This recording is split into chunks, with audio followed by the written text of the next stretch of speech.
ಇದೇ ಜುಲೈ 27ನೇ ತಾರೀಕು ಕೇಂದ್ರ ಸರ್ಕಾರ ಪರಿಸರ ಸೂಕ್ಷ್ಮ ವಲಯದ ಕರಡನ್ನು ಪ್ರಕಟಣೆ ಮಾಡಿದೆ.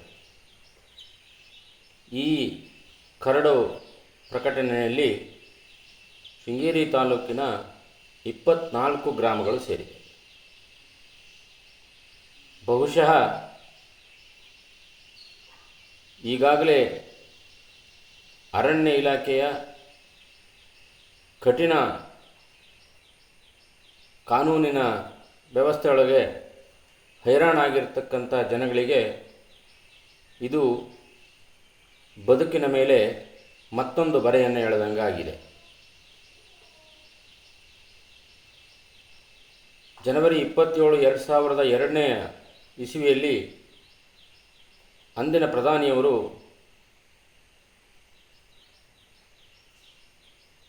ವೈಲ್ಡ್ ಲೈಫ್ ಕಮಿಟಿಯ ಮೀಟಿಂಗ್ನಲ್ಲಿ ಈ ಯೋಜನೆಯನ್ನು ಘೋಷಣೆ ಮಾಡ್ತಾರೆ.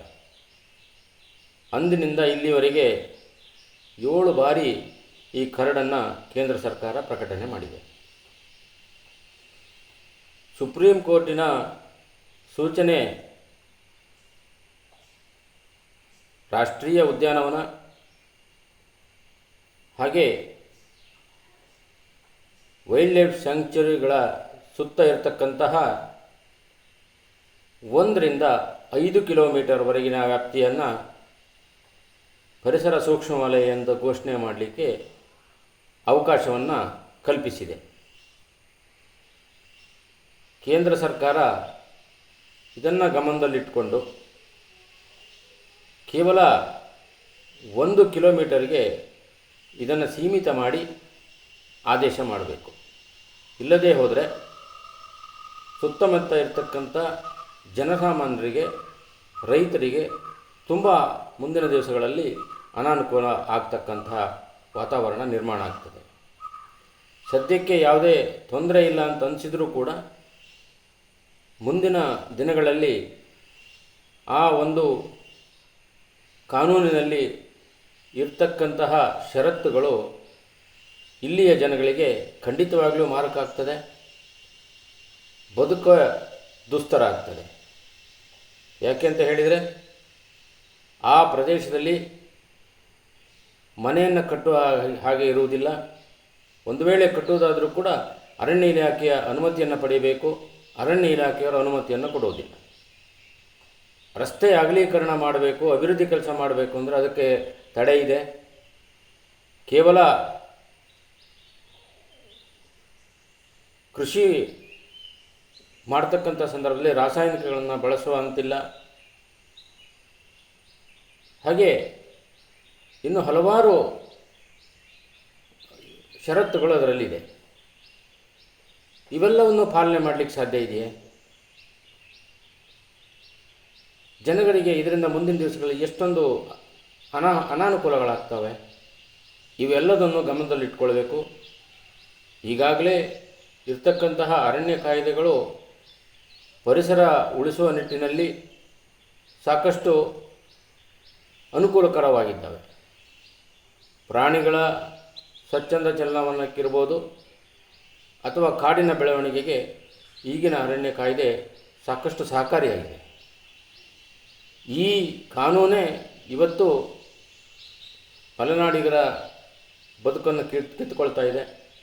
ಅದರ ಜೊತೆಯಲ್ಲಿ ಇನ್ನೂ ಒಂದು ಹೊಸದಾಗಿರ್ತಕ್ಕಂತಹ ಒಂದು ಯೋಜನೆಯನ್ನು ಘೋಷಣೆ ಮಾಡಿ ರೈತರ ಹಾಗೂ ಸಾರ್ವಜನಿಕರ ಬದುಕನ್ನು ಭಾಳ ಕೆಟ್ಟ ಪರಿಸ್ಥಿತಿಗೆ ತಲುಪಿಸ್ತಕ್ಕಂಥ ವ್ಯವಸ್ಥೆ ಆಗುತ್ತೆ. ಇದನ್ನು ಎಲ್ಲರೂ ವಿರೋಧ ಮಾಡ್ತಕ್ಕಂಥ ಅವಶ್ಯಕತೆ ಇದೆ. ಇದನ್ನು ಕೂಡಲೇ ಕೇಂದ್ರ ಸರ್ಕಾರ ತಡೆ ಹಿಡಿಬೇಕು. ಈ ಭಾಗದ ಸಂಸದರು, ಸಂಬಂಧಪಟ್ಟ ಎಲ್ಲ ಕ್ಷೇತ್ರದವರು ಒಟ್ಟಾಗಿ ಆದಷ್ಟು ಶೀಘ್ರವಾಗಿ ಕೇಂದ್ರ ಪರಿಸರ ಖಾತೆ ಸಚಿವರನ್ನು ಭೇಟಿ ಮಾಡಿ ಇಲ್ಲಿನ ವಾಸ್ತವ ಸ್ಥಿತಿಯನ್ನು ಹಾಗೂ ಇಲ್ಲಿ ಜಾರಿಯಲ್ಲಿರ್ತಕ್ಕಂಥ ಅರಣ್ಯ ಕಾಯ್ದೆಗಳ ಬಗ್ಗೆ ಅವರಿಗೆ ಮನವರಿಕೆ ಮಾಡಿಕೊಟ್ಟು ಮುಂದೆ ಈ ಯೋಜನೆ ಜಾರಿ ಮಾಡುವುದರಿಂದ ಏನೆಲ್ಲ ಸಮಸ್ಯೆಗಳು ಬರಬಹುದು ಅಂತಕ್ಕಂಥದ್ದನ್ನು ಅವರಿಗೆ ಮನವರಿಕೆ ಮಾಡಿಕೊಡಬೇಕು. ತನ್ಮೂಲಕ ಕೇಂದ್ರ ಸರ್ಕಾರವೇ ಸುಪ್ರೀಂ ಕೋರ್ಟ್ನಲ್ಲಿ ಈ ಬಗ್ಗೆ ಒಂದು ಅಫಿಡವಿಟನ್ನು ಕೊಡ್ತಕ್ಕಂಥ ವ್ಯವಸ್ಥೆ ಆಗಬೇಕು. ಇಂತಹ ಸಮಸ್ಯೆಗಳ ನಡುವೆ ಈ ಕಾಯ್ದೆ ಜಾರಿಗೆ ಸಮಸ್ಯೆ ಇದೆ, ಇದನ್ನು ಪರಿಶೀಲನೆ ಮಾಡ್ತಕ್ಕಂಥ ಅವಶ್ಯಕತೆ ಇದೆ ಅಂತಕ್ಕಂಥ ರೀತಿಯಲ್ಲಿ ಒಂದು ಅಫಿಡವಿಟನ್ನು ಕೊಟ್ಟರೆ ತಾತ್ಕ್ಷಣಕ್ಕೆ ಇದನ್ನು ತಡೀಲಿಕ್ಕೆ ಸಾಧ್ಯ ಇದೆ. ಬಹುಶಃ ನನಗನ್ನಿಸ್ತಾ ಇದೆ ಈ 24 ಗ್ರಾಮಗಳಲ್ಲಿ ಮುಂದಿನ ದಿವಸಗಳಲ್ಲಿ ಯಾರು ರೈತರ ಒತ್ತುವರಿ ಮನೆ ಕಟ್ಟಿಕೊಂಡವರು ಜಾಗಕ್ಕಾಗಿ ಅರ್ಜಿಗಳನ್ನು ಸಲ್ಲಿಸಿದ್ದಾರೆ ಇವೆಲ್ಲವೂ ಕೂಡ ಊರ್ಜಿತ ಆಗ್ತಕ್ಕಂಥದ್ದು ಅನುಮಾನ ಆಗ್ತದೆ. ಯಾಕೆಂತ ಹೇಳಿದರೆ ಅಧಿಕಾರಿಗಳು ಇದು ಪರಿಸರ ಸೂಕ್ಷ್ಮ ವಲಯ ಅಂತ ಘೋಷಣೆ ಆಗಿರತಕ್ಕಂಥ ಗ್ರಾಮ ಆಗಿರೋದ್ರಿಂದ ನಾವು ಈ ಅರ್ಜಿಗಳನ್ನು ಕೈಗೆತ್ತಿಕೊಳ್ಳೋಕ್ಕಾಗೋದಿಲ್ಲ ಅಂತ ಹೇಳ್ತಕ್ಕಂಥ ಸ್ಥಿತಿ ನಿರ್ಮಾಣ ಆಗ್ತದೆ. ಹಾಗೆ ಕೃಷಿ ಚಟುವಟಿಕೆಯಲ್ಲಿ ಈಗ ಕೇವಲ ಸಾವಯವ ಕೃಷಿಯನ್ನು ಮಾಡ್ತಕ್ಕಂಥ ಪರಿಸ್ಥಿತಿ ನಮ್ಮ ಮಲೆನಾಡು ಭಾಗದಲ್ಲಿ ಇಲ್ಲ. ರಾಸಾಯನಿಕಗಳನ್ನು ಬಳಸ್ತಕ್ಕಂಥದ್ದು, ವಿಪರೀತ ಮಳೆಯಿಂದಾಗಿ ಅಡಿಕೆಯನ್ನು ಉಳಿಸ್ಕೊಳ್ಳಲಿಕ್ಕೆ, ಕಾಫಿಯನ್ನು ಉಳಿಸ್ಕೊಳ್ಳಲಿಕ್ಕೆ ರಾಸಾಯನಿಕಗಳನ್ನು ಬಳಸ್ತಕ್ಕಂಥದ್ದು ಅನಿವಾರ್ಯ ಆಗಿದೆ. ಇವೆಲ್ಲದಕ್ಕೂ ಕೂಡ ಅಡ್ಡಿ ಆತಂಕಗಳು ಬಂದರೆ ಅವರ ಬದುಕು ಹೇಗೆ? ಇದು ತುಂಬ ಗಂಭೀರವಾದ ವಿಚಾರ ಇದೆ. ರಾಜ್ಯ ಸರ್ಕಾರವು ಕೂಡ ತಕ್ಷಣ ಇದಕ್ಕೆ ಆಕ್ಷೇಪಣೆಯನ್ನು ಸಲ್ಲಿಸಬೇಕು ಹಾಗೂ ಇದು ಜಾರಿ ಆಗದ ಹಾಗೆ ತಡೆಯಬೇಕು. ಇದರಲ್ಲಿ ವಿಶೇಷವಾಗಿ ಲೋಕಸಭಾ ಸದಸ್ಯರ ಜವಾಬ್ದಾರಿ ತುಂಬ ಇದೆ.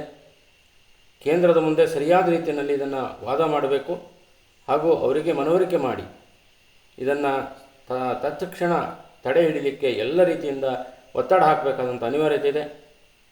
ರಾಜಕಾರಣಿಗಳು ಇಚ್ಛಾಶಕ್ತಿಯ ಕೊರತೆಯಿಂದಾಗಿ ಏನಾದರೂ ಇದನ್ನು ಜಾರಿಗೊಳಿಸಲಿಕ್ಕೆ ಅವಕಾಶ ಕೊಟ್ಟರೆ ಮಲೆನಾಡು ಸಂಪೂರ್ಣ ಖಾಲಿಯಾಗ್ತದೆ, ಬದುಕೆ ಇಲ್ಲಿ ಮಾಡಲಿಕ್ಕೆ ಕಷ್ಟ ಆಗ್ತದೆ.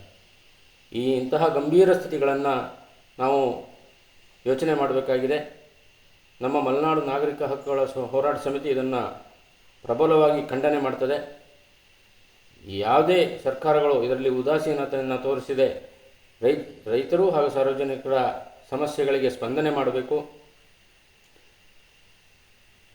ನಾವು ಈ ಹಿಂದೆ ಹಲವು ಬಾರಿ ಹೇಳ್ತಾ ಇದ್ದ ಹಾಗೆ ರಿಸರ್ವ್ ಫಾರೆಸ್ಟಿಂದ ಸಮಸ್ಯೆ ಏನು ಅಂತಕ್ಕಂಥದ್ದು ಈಗ ನಮ್ಗೆ ಅರ್ಥ ಆಗ್ತಾ ಇದೆ. ಸೆಕ್ಷನ್ 4(1) ಹಾಗೆ ಸೆಕ್ಷನ್ 17 ಆಗ್ತಕ್ಕಂಥ ಸನ್ನಿವೇಶದಲ್ಲಿ ಯಾವ ರೀತಿ ಕಠಿಣ ಕಾಯ್ದೆಗಳಿದ್ದಾವೆ ಅಂತಕ್ಕಂಥದ್ದು ಈಗ ನಮಗೆ ಅರ್ಥ ಆಗ್ತಾ ಇದೆ. ಹಾಗೆ ಪರಿಸರ ಸೂಕ್ಷ್ಮ ವಲಯ ಅಂತಕ್ಕಂಥದ್ರಲ್ಲಿ ಮುಂದೆ ಯಾವ ಷರತ್ತುಗಳು, ಯಾವುದು ಕಾನೂನುಗಳು ನಮ್ಮ ಮೇಲೆ ಬೀಳ್ತವೆ ಅಂತ ಹೇಳ್ತಕ್ಕಂಥದ್ದು ಈಗ ನಮಗೆ ಗೊತ್ತಾಗದೇ ಇದ್ದರೂ ಕೂಡ ಮುಂದೆ ಇವು ಕಠಿಣವಾಗಿದ್ದಾವೆ. ಹಾಗಾಗಿ ಇದನ್ನು ಕೂಡಲೇ ತಡಿಬೇಕು. ಇದನ್ನು ಯಾವ ಸಂದರ್ಭದಲ್ಲಿಯೂ ಕೂಡ ಜಾರಿಯಾಗಲಿಕ್ಕೆ ಅವಕಾಶ ಕೊಡಬಾರ್ದು. ಇದಕ್ಕೆ ನಾವು ಪ್ರಬಲವಾಗಿ ವಿರೋಧವನ್ನು ವ್ಯಕ್ತಪಡಿಸ್ತೇವೆ ಅಂತಕ್ಕಂಥದ್ದು ಈ ಸಂದರ್ಭದಲ್ಲಿ ಹೇಳಲಿಕ್ಕೆ ಇಷ್ಟಪಡ್ತೇನೆ. ಈ ರೀತಿಯ ಇನ್ನಷ್ಟು ವಿಡಿಯೋಗಳು ನಿಮಗೆ ಸಿಗಬೇಕೇ? ಹಾಗಾದ್ರೆ ಈಗಲೇ ನ್ಯೂಸ್ ಮಲ್ನಾಡ್ ಚಾನೆಲ್ನ ಸಬ್ಸ್ಕ್ರೈಬ್ ಆಗಿ, ಕೆಳಗಿರೋ ಸಬ್ಸ್ಕ್ರೈಬ್ ಬಟನ್ ಮೇಲೆ ಕ್ಲಿಕ್ ಮಾಡಿ ಉಚಿತವಾಗಿ ಸಬ್ಸ್ಕ್ರೈಬ್ ಆಗಿ. ನಿಮ್ಮ ಒಂದೊಂದು ಸಬ್ಸ್ಕ್ರೈಬ್ ಕೂಡ ನಮಗೆ ಬೆಂಬಲ, ಸ್ಫೂರ್ತಿ.